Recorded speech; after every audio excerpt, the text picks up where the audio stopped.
Hello दोस्तों, कैसे हैं आप सब। मैं शकील अहमद स्वागत करता हूं आपका एकेडमिया क्लासेस के यूट्यूब चैनल पे। संवैधानिक डोज हम कर रहे हैं, संविधान को हम पढ़ रहे हैं और 29 क्लासें हम कर चुके हैं और हर क्लास में हमारी कोशिश रहती है एक अनुच्छेद को समझने की। अब आज से हम शुरू कर रहे हैं संविधान का भाग 4। भाग 3 तक हमने कंप्लीट कर लिया है और भाग 3 मौलिक अधिकार अगर आपने नहीं देखा है तो आपको जरूर देखना चाहिए। एग्जाम पॉइंट ऑफ व्यू से भी बहुत ज़्यादा ज़रूरी है और आपके नॉलेज के लिए भी वो चीज़ें बहुत ज़्यादा ज़रूरी है। भाग 4 में आज हम बात करेंगे राज्य के नीति निर्देशक तत्व। ये हमारा कॉन्स्टिट्यूशनल वैक्सीन का 30वां डोज होगा, 30th डोज होगा ये, है ना। और इसमें हम 2 अनुच्छेदों की बात करेंगे। पहले हम समझते हैं कि नीति निर्देशक तत्व होते क्या हैं। इनको हम कहते हैं DPSP, directive principles of state policies, है ना। जब कोई राज्य, यानी राज्य से मतलब यहाँ पे हमारा देश है, तो हमारा देश जब कोई नीतियां बनाए, जब कोई पॉलिसीज बनाए, तो उसको निदेशक के लिए, उसको रास्ता दिखाने के लिए हमारे संविधान निर्माताओं ने कुछ अनुच्छेद बनाए हैं। जैसे कि हमारा संविधान, हमारे जो सरकार है, जब वो कोई कानून बनाना चाहे तो उसको हमारे नीति निर्देशक तत्वों से मदद मिलती है कि हमारे संविधान निर्माता ऐसा भारत चाहते थे, हमें इसके लिए कानून बनाना है ना। जैसे अनुच्छेद 40 है, अनुच्छेद 40 में क्या है, पंचायती राज संस्थाओं का निर्माण है। तो जब 73वां 74वां संविधान संशोधन किया गया तो क्या हुआ, हमारे इसी अनुच्छेद 40 को देखते हुए सरकार ने वो अनुच्छेद बनाए, वो संविधान में पार्ट जोड़े, है ना। पंचायती राज से लेकर जो अर्बन लोकल बॉडीज है उनको लेकर। तो नीति निर्देशक तत्व सरकार की नीति को डायरेक्शन देने वाले तत्व, वो सरकार को ये तत्व बताते हैं कि आपको इस तरफ काम करना है। हमारा लक्ष्य क्या है, जब आप हमारी प्रस्तावना देखते हैं तो आप पाते हैं कि भारत को समाजवादी बनाना है, लोकतांत्रिक गणराज्य बनाना है, कल्याणकारी राज्य बनाना है ना। तो हमारे संविधान का जो उद्देश्य है, हमारा संविधान जो चाहता है कि भारत के लोग किस तरह से हों, हमारा भारत कैसा हो। आप जानते हैं हम समाजवाद की तरफ झुके हुए हैं, समाजवाद। तो हमारा भारत समाजवादी चीजों को अपनाए, ना कि पूंजीवादी की तरफ ज्यादा चला जाए, है ना। जैसे अगर आपको पूछा जाता है कि भारत कैसी अर्थव्यवस्था है, तो आप कहते हैं कि भारत मिश्रित अर्थव्यवस्था है, इसमें कुछ विशेषताएं समाजवाद की पाई जाती है, कुछ पूंजीवाद की। लेकिन जब आपसे पूछा जाता है कि भारत किधर ज्यादा झुका हुआ है, तो भारत समाजवाद की तरफ झुका हुआ है। आप हमारी प्रस्तावना में भी देखते हैं कि भारत को समाजवादी राज्य बनाने के लिए यहाँ पर प्रयास किए जाने हैं। तो राज्य के नीति निर्देशक तत्व वो बातें हैं जो फ्यूचर में हमारे कानून किस तरह के होने चाहिए, हमारा भारत फ्यूचर में किस तरह का होना चाहिए, ये सब है। अच्छा, मैं आपको एक सिंपल सा एग्जांपल देना चाहता हूँ। जैसे आप हैं, आप अभी पढ़ाई कर रहे हैं, आप अभी एग्जाम की तैयारी कर रहे हैं, तो आप क्या सोचते हैं कि जब मेरी जॉब लग जाएगी तो मैं एक गाड़ी खरीदूंगा, फिर एक मकान भी लेना है, शादी भी करनी है और भी बहुत सारी चीजें करनी है। तो ये आपके दिमाग में होती है कि आप क्या करेंगे, जब आपके पास रिसोर्सेज आ जाएंगे तो आप ये चीजें करेंगे, है ना। फिर जब आपकी नौकरी लग जाती है तो आप इन्हीं क्षेत्रों में अपनी जिंदगी गुजारते हैं। भाई पहले क्या करनी है, गाड़ी लेनी है या शादी करनी है, उसके बाद घर लेना है, और भी दूसरी जो आपके प्रिंसिपल्स आप बनाते हैं कि मुझे ये करना है। ठीक इसी तरह से जब हमारा भारत आजाद हुआ, हमारा भारत जब आजाद हुआ तो हमारे पास, देखो, हम बहुत ज्यादा गरीब थे, अंग्रेज सब कुछ लूट के ले गए थे, हम पढ़े हुए भी नहीं थे, पढ़े लिखे नहीं थे, हम बहुत ज्यादा नॉलेज नहीं रखते थे चीजों का, है ना। भारत की आम जनता की मैं बात करता हूँ। वैसे तो हमारे यहाँ पे स्वामी विवेकानंद भी रहे हैं, राजा राम मोहन राय भी रहे हैं, ईश्वर चंद्र विद्यासागर जैसे विद्वान भी रहे हैं, लेकिन मैं आम लोगों की बात कर रहा हूँ। हमारे पास नॉलेज बहुत कम था, हम गरीब थे, हमारे पास खाने को चीजें नहीं थी। तो एक तो चीज ये होती है कि अधिकार दिए गए लोगों को, मौलिक अधिकार। उसी वक्त जब हमारा संविधान बन रहा था तो मौलिक अधिकार दिए गए कि ये चीजें तो लोगों को मिलना जरूरी है ताकि उनकी तरक्की हो सके। उसको रख दिया भाग 3 में, हमने उसका डिस्कशन कर लिया है। फिर कुछ चीजें हमारे संविधान निर्माताओं ने कहा कि जब भारत के पास रिसोर्सेज आ जाएंगे, जब भारत बेहतर स्थिति में पहुंचेगा तो फिर वो क्या करेगा, फिर उन्होंने कहा कि जैसे भारत में पंचायती राज्यों का निर्माण होना चाहिए, है ना, भारत में civil code, uniform civil code लाना चाहिए। तो फिर उन्होंने सोचा कि भारत हमारा, जब हमारे पास रिसोर्स हो जाएंगे तो हम ये चीजें करेंगे, और इन्हीं चीजों को कहा गया नीति के निदेशक तत्व। यानी जब भारत काबिल बनेगा, धीरे धीरे जब भारत बेहतर स्थिति में पहुंचेगा, तो इन क्षेत्रों में भारत कानून बनाएगा, इन क्षेत्रों में भारत लोगों को सुविधाएं देगा। वो ही बताया गया है भाग 4 के अंदर। और भाग 4 आपको पता होना चाहिए अनुच्छेद 36 से अनुच्छेद 51 तक है। ठीक है, तो इनकी हम बात करेंगे धीरे धीरे करके। तो मैं उम्मीद करता हूं कि आपको मैं राज्य के नीति निदेशक तत्वों का मतलब समझाने में कामयाब हो पाया हूं, है ना। अब देखिए हमारे संविधान में तो अनुच्छेद 51 मतलब में 36 से 51 तक दिया हुआ है, लेकिन इनकी प्रकृति को देखते हुए, इनके नेचर को देखते हुए कुछ लोगों ने, संविधान के जो विद्वान होते हैं, उन्होंने नीति निदेशक तत्वों को 3 टाइप से बांट दिया कि भारत के संविधान में जो नीति निदेशक तत्व हैं वो 3 प्रकार के हैं।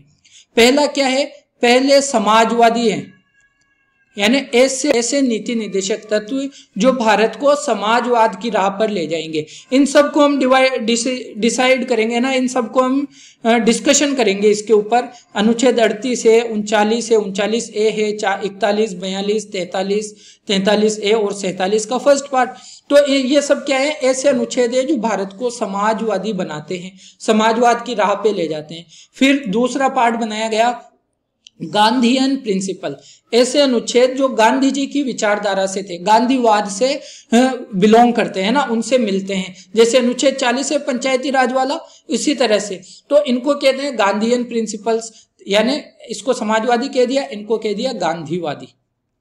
अच्छा, आपको रटना नहीं है कि समाजवादी में 38 है, 39 ए। हम क्या करेंगे, जब हम डिस्कस करेंगे रोजाना का अनुच्छेद, तो उसमें मैं आपको बता दिया करूंगा कि इसका नेचर समाजवादी का है या गांधीवादी का। और ध्यान रहे, इन यहाँ से क्वेश्चन एग्जाम में पूछा जाता है कि निम्न में से कौन सा अनुच्छेद समाजवादी सिद्धांत से बिलोंग करता है, कौन सा गांधीवादी से बिलोंग करता है। तो हम एक एक को पढ़ेंगे। जब रोजाना एक अनुच्छेद पढ़ेंगे तो आसान रहेगा याद करना कि यह अनुच्छेद गांधीवादी है या समाजवादी है। या फिर एक आता है लिबरल इंटेलेक्चुअल, है ना, बुद्धिजीवी, उदार, लिबरल को हम कहते हैं उदार बुद्धिजीवी, यानी मॉडर्न तरीका, जो देश में मॉडर्नाइजेशन करता है ना, मॉडर्न सोच लाता है हमारे देश में, ऐसे अनुच्छेद। जैसे अनुच्छेद 44 क्या कहता है, अनुच्छेद 44 कहता है हमारे देश में, पूरे नागरिकों के लिए, सभी नागरिकों के लिए एक समान कानून होना चाहिए। डिस्कस करेंगे, इसको भी डिस्कस करेंगे।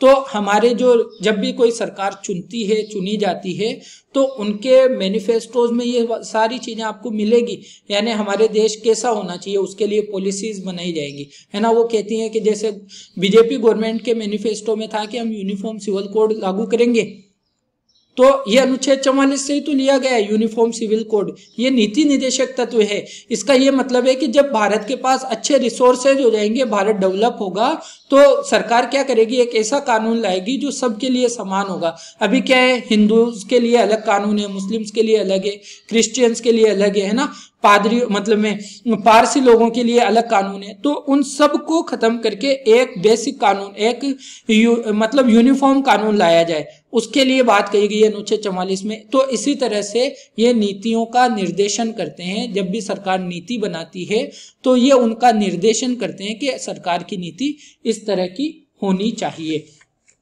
फिर डीपीएसपी की अगर हम बात करें, शॉर्ट में डीपीएसपी कहते हैं। डीपीएसपी भारत के संविधान में कहां से लिया गया है, काफी बार सवाल पूछा जाता है। ये लिया गया है आयरलैंड के संविधान से।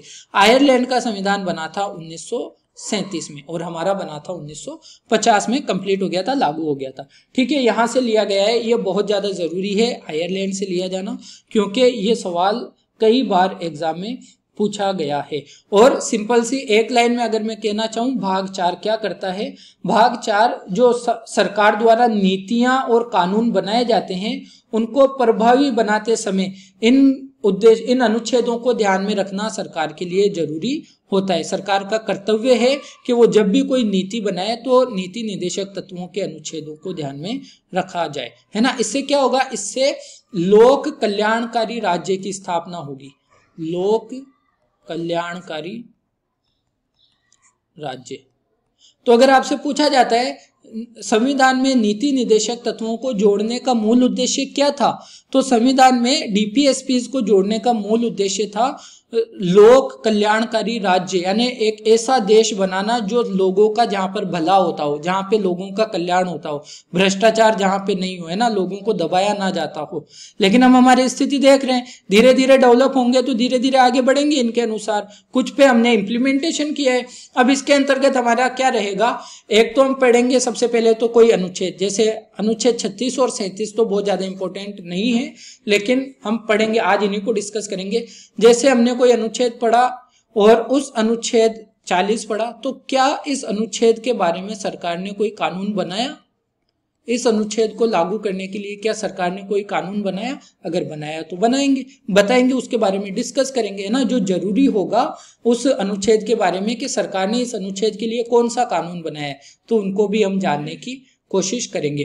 तो आइए अब हम पहली बात करते हैं अनुच्छेद 36 की। बहुत साधारण है, परिभाषा दी हुई है। किसकी परिभाषा?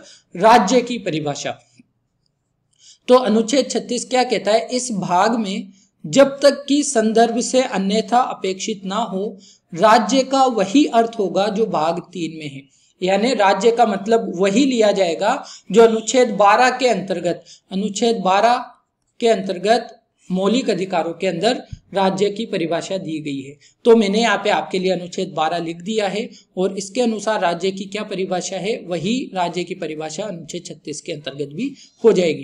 क्या है, इस भाग में जब तक कि संदर्भ से अन्यथा अपेक्षित ना हो, राज्य के अंतर्गत भारत की सरकार होगी, संसद होगी तथा राज्यों में से प्रत्येक राज्य की सरकार, विधानमंडल तथा भारत के राज्य क्षेत्र के अंदर, भीतर का मतलब अंदर, या भारत सरकार के नियंत्रण के अधीन सभी स्थानीय और अन्य प्राधिकारी, भारत सरकार के अंदर आने वाले सभी ऑफिसर्स भी राज्य के अंदर शामिल किए जाते हैं।